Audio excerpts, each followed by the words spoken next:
ദിവസം ആഗ്രഹങ്ങൾ ജീവിച്ചു കുറിക്കുന്നു വാചകങ്ങൾ വെച്ച് പണിയുന്നു ഞാൻ എന്റെ ഗോപുരങ്ങൾ കെട്ടിപ്പൊക്കാനുള്ള പരിശ്രമം ജീവിതത്തിൽ പക്ഷെ ലൈഫ് കയറി പിടിച്ചത് EMI കടമ്പിലും കുന്തോ എല്ലാവർക്കും കൊടുക്കും ഞാൻ താങ്ക്സ് ബട്ട് പെട്ടപ്പെട്ടക്കുള്ള ക്യാഷിന്റെ ഹുങ്കിലല്ല അടിത്തട്ടിൽ നിന്നും വന്ന എന്റെ കൊഞ്ചം ജാട എന്ന് കരുതിയ മുട്ട ഇത് സിമ്പിൾ ആട work hard play harder life hyper ആക്കാം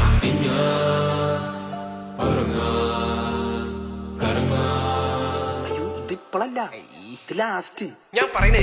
നമ്മൾ ഈ കറിയിലൊക്കെ ഉപ്പ് ചേർത്തില്ല അതേപോലെ ലൈഫ് ഫ്ലേവർ ആക്കാൻ വേണ്ടിട്ട് കുറെ ആഗ്രഹങ്ങൾ ഏത്